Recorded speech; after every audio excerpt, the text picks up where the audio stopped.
আপনারা যদি ইজিপ্টের ফারাওদের ইতিহাস ঘাঁটেন যে কটা ফারাও ছিল টোটাল, তার মধ্যে অনেকে একই নামের বিভিন্ন ফারাও ছিল।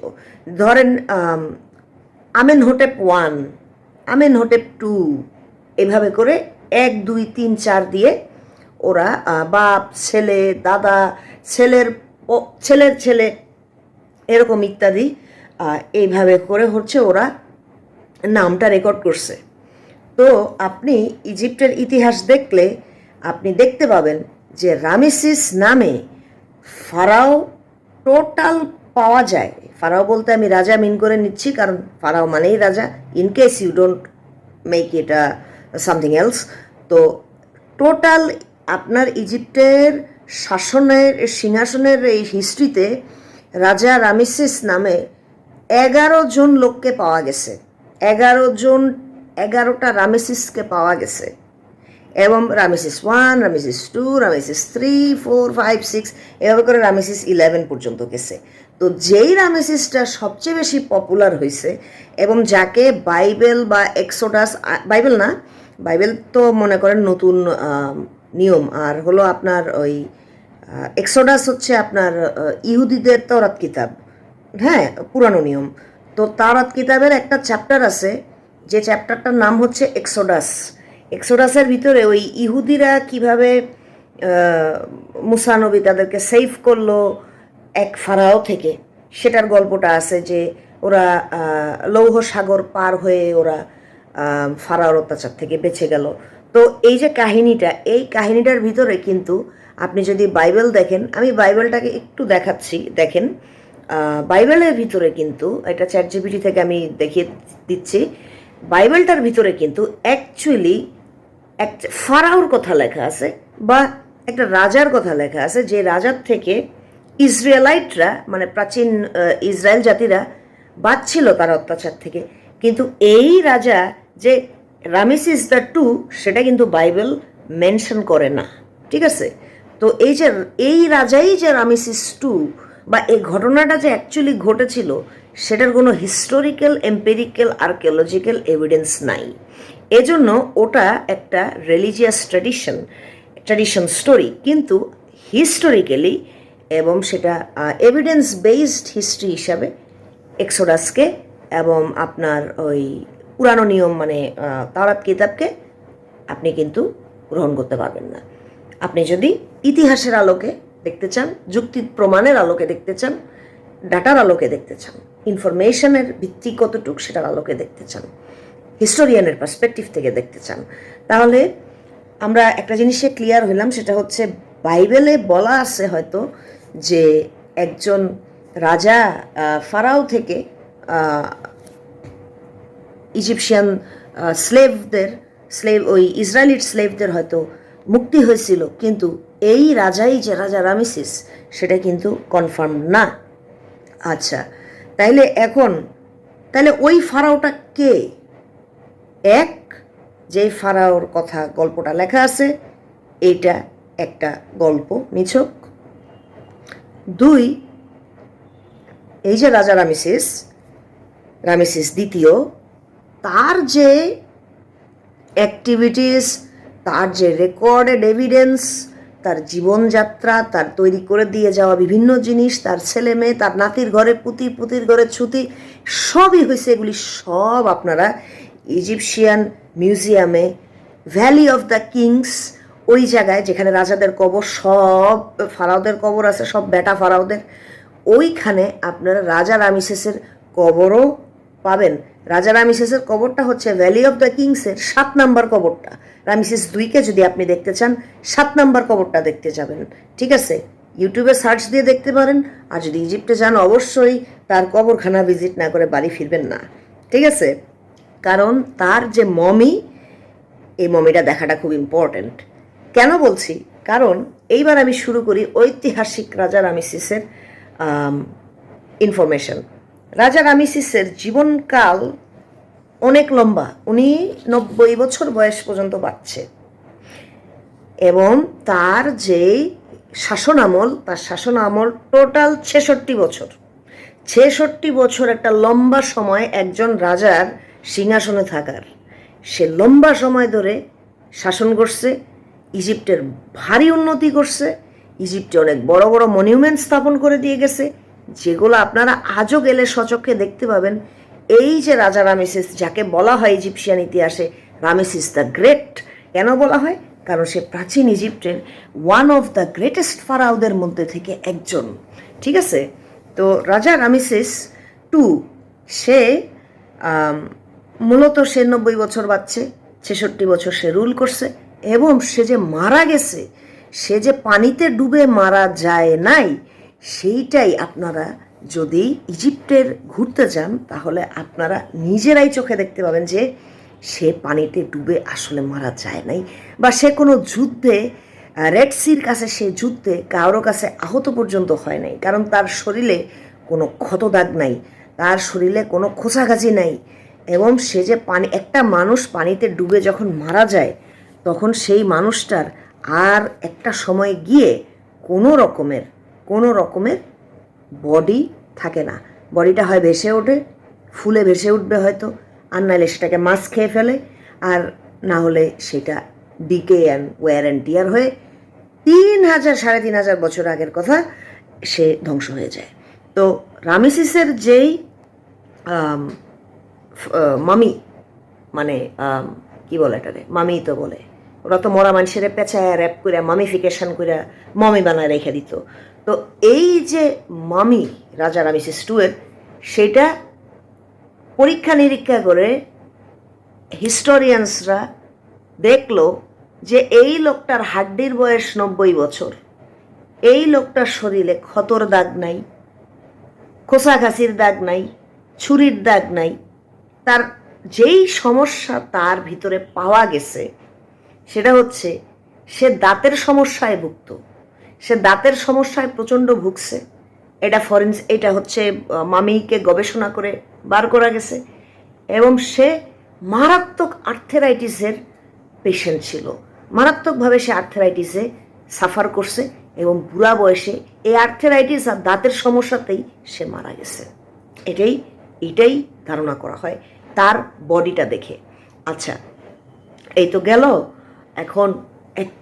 এখন যুক্তি অনেকে দিতে পারে যে মমিটা তো একটা নিদর্শন না, মমিটা একটা নিদর্শন না। কেন জানেন? কারণ রাজা রামেসিস 2 একমাত্র মানুষ না, একমাত্র ফারাও না যাকে মমি করে রেখে দেয়া হয়েছে। আপনি ইজিপ্টে গেলে, মিশরে গেলে, প্রত্যেকটা রাজার কবর, রানীর কবর, তাদের ছেলে মেয়ের কবর, তাদের চাকর বাকরের কবর পর্যন্ত আপনি পাবেন যেগুলা মমি করা।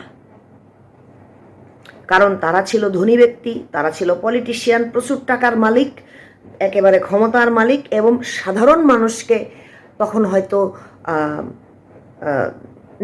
মানে চিহ্ন ছাড়া কবর দেয়া হতো অথবা পুড়ায় দেয়া হতো। কিন্তু যারা ডাইনাস্টিক রুলার ছিল, পলিটিক্যাল নেতা ছিল, তাদেরকে মমি বানায়া সসম্মানে এক একটা বড় বড় পিরামিড বা বড় বড় স্ট্রাকচারের নিচে দিয়ে রাখত, যাতে করে এদের গ্লোরি, এরা যে ছিল এককালে, সেটা যুগ যুগ ধরে মানুষ দেখে। কারণ ইজিপশিয়ানরা খুব গর্বিত জাতি।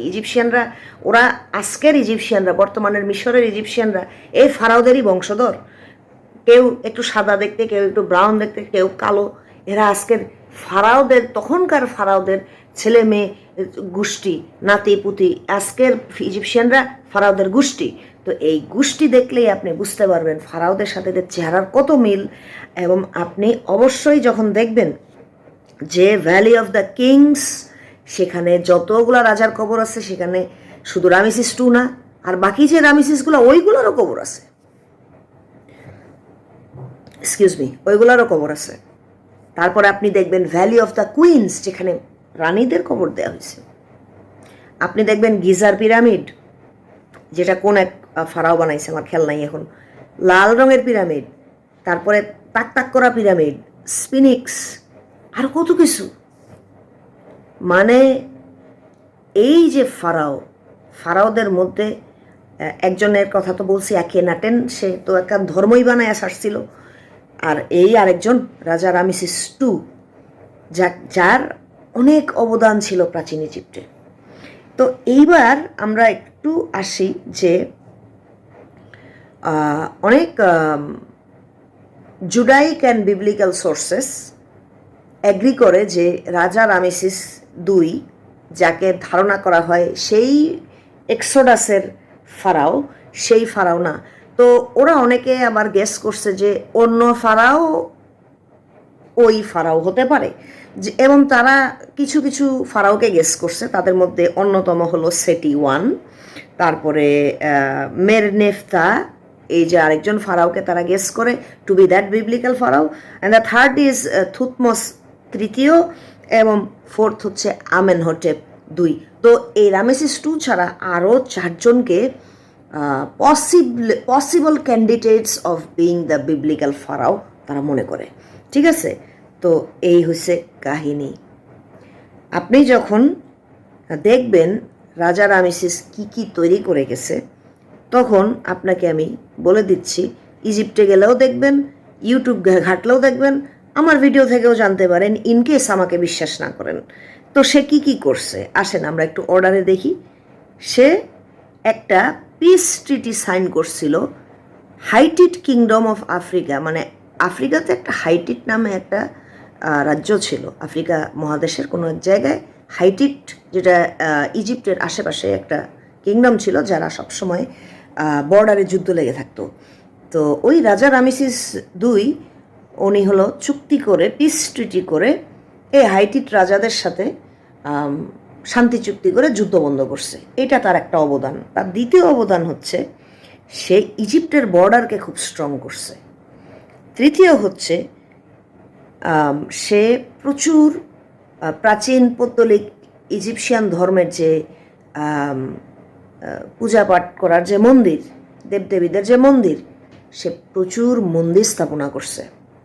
আচ্ছা, এই গেল আরেকটা। এবং তার তৈরি করা অত্যন্ত ফেমাস ইজিপশিয়ান মেগা স্ট্রাকচারস কি কি? এক হচ্ছে আবু সিম্বল, এটা আপনারা ইজিপ্টে গেলে পাবেন, আবু সিম্বল। দ্বিতীয় হচ্ছে রামেসিউম, এটাও পাবেন। 3 হচ্ছে টেম্পল অফ কার্নাক, এবং চতুর্থ হচ্ছে টেম্পল ইন লাক্সোর। ঠিক আছে, এই হচ্ছে কাহিনী। এবং আরেকটা যেটা সে করছে সেটা হচ্ছে প্রচুর কর্মসংস্থান তৈরি করছে, প্রচুর কর্মসংস্থান সে তৈরি করছে ইজিপ্টের মানুষের জন্য। এই যে গেল আরেকটা। তো এখন আপনারা বলতেই পারেন যে না, এটা আমার বিশ্বাসের সাথে যায় না। Very well, you are entitle to your belief. আপনি যদি মনে করেন যে আপনি সত্যকে জানতে চান না, আপনি চোখে আঙ্গুল দিয়ে রাখতে পারেন, চোখে হাত দিয়ে রাখতে পারেন, বাট যারা জানার অধিকার রাখে তাদের উদ্দেশ্যে এই ভিডিওটা করা। যারা জানতে চায়, সত্যের সন্ধানী, তাদের উদ্দেশ্যেই, ইতিহাসের ছাত্রদের জন্যই এই ভিডিওটা আমার করা। রাজা রামেসিসকে নিয়ে বহু জল্পনা কল্পনা আছে, যেগুলো মূলত ধর্মীয় সার্কেল থেকে উঠে আসে। ঠিক আছে, কিন্তু আমি আপনাকে তো বললামই, বেশিরভাগ জিনিসপত্র মানুষ ডিপলি ঘেটে, একেবারে A to Z না ঘেটে তারা প্রচার করে। বেশিরভাগ ক্ষেত্রেই এই বিষয়গুলা এভাবেই ঘটে থাকে। তারা পুরাপুরি কখনো কোনো কিছু জেনে প্রচার করে না। কারণ আমি যদি, টেকনিক্যালি স্পিকিং, আমি যদি পুরোটাই জানতে যাই, পুরোটা জেনে যাই, তাহলে হয় আমার বিশ্বাস থাকবে না। এই জন্য সে জানতে চাচ্ছে না। সে যতটুকু জানে সেটাকেই সত্য বলে এই হলুদ মরিচ গুঁড়া দিয়ে সে একটা ছড়াই দিচ্ছে। কিন্তু যারা ইতিহাস নিয়ে ইন্টারেস্টেড, যারা আর্কিওলজি পড়তে চান, যারা অ্যানথ্রোপোলজি পড়তে চান, যারা ইজিপ্টোলজি পড়তে চান এবং ভালোবাসেন, যারা সত্য বের করতে চান, এই ভিডিওটা তাদের জন্য, এবং সেটা অধিকার আছে তোমাদের এটা জানার। তো এই হচ্ছে রাজা রামেসিস দুইয়ের কিছু অ্যাক্টিভিটিস। এবং আমি ছবি দিয়ে দিছি, তার ছবি দেখতে পারেন। তার অনেক ছবি আছে ইয়েতে, গুগলে। Another information, very interesting information, এই যে রাজা রামেসিস ওর যে বডিটা, ওর যে মমিটা, বডিটাকে তো লবণ দিয়ে এই সুতা, মোটা সুতা দিয়ে পেঁচায়া, টেপ দিয়ে পেঁচায়া মমি বানায়, আগেকার দিনে mummy বানাইতো।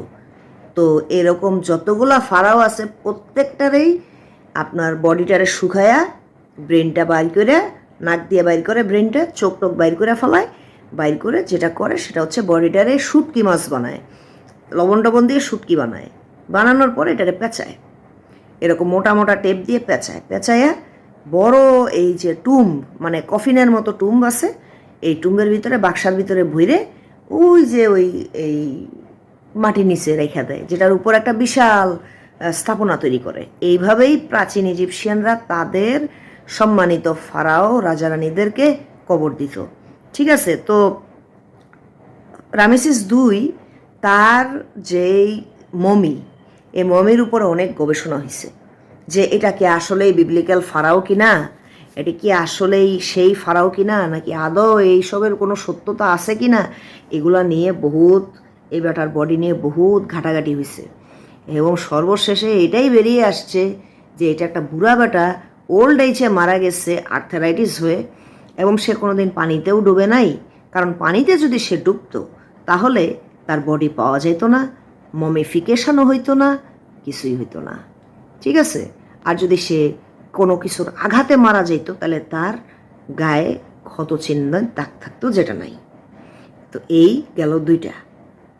No possible chance that this guy drowned in Red Sea, হ্যাঁ, because it's not technically possible গেল। তো আরেকটা যেটা, সেটা হচ্ছে এই ব্যাটা যেহেতু এতটা এতটা পপুলার বিকজ অফ জুডাইক ট্র্যাডিশন, ঠিক আছে, এই ব্যাটা যেহেতু এত পপুলার, তার যেই মমি, এই মমি চুরি হয়েছে অনেকবার, এবং মমিরে রিকাভারও করা হয়েছে। তার কবরটা কোথায় সর্বপ্রথম পাওয়া যায়, হিস্টোরিয়ানরা যারা আর্কিওলজিস্ট খুঁজে খুঁজে খুঁজে খুঁজে প্রত্নতাত্ত্বিক জিনিস যারা বাইর করে আর কি, ইজিপ্টের আর্কিওলজিস্টরা রাজা রামেসিস 2 যে মমি বডিটা, সেটা মাটির নিচে পায়, একটা পিরামিড স্ট্রাকচারের নিচে পায়। ঠিক আছে, যেটা ভ্যালি অফ দ্য কিংসের অন্তর্ভুক্ত। ঠিক আছে, এখন এগুলাকে নাম্বারিং করে রাখছে।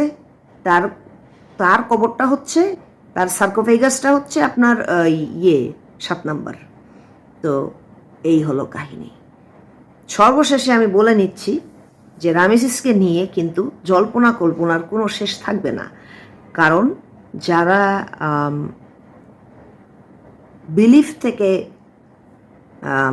পৃথিবীকে অ্যাপ্রোচ করে,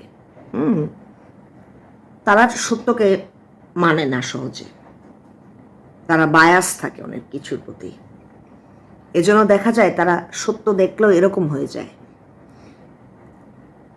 তারা কিন্তু রাজা রামেসিসকে নিয়ে, যাকে ফেরাউন ফেরাউন বলে বলতে থাকে আর কি, এবং ফেরাউন বলতে একটা নামই বোঝে, এই সার্কেলের মানুষজন এইভাবে করে তারা আধা সত্য আধা মিথ্যা এগুলো ছড়াই দিয়ে থাকবে, কারণ এটা তাদের অন্ধবিশ্বাসের অংশ। আপনি কিছু করতে পারবেন না, সত্য কোনটা এটা বের করার দায়িত্বটা হলো আপনার।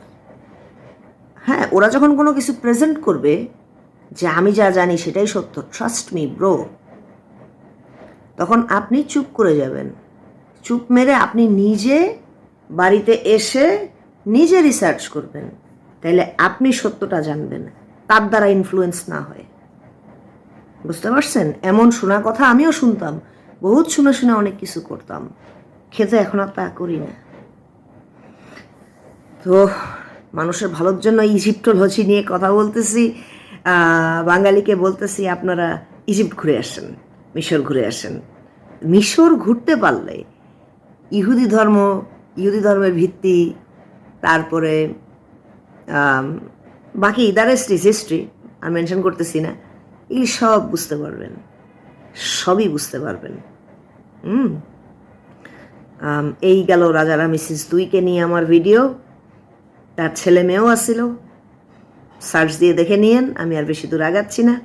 এরপরে আরও হয়তো কয়েকটা ফারাওকে নিয়ে, ইম্পর্ট্যান্ট ফারাওকে নিয়ে কথা বলো, বাট এই হলো আমার রামেসিসের ভিডিও।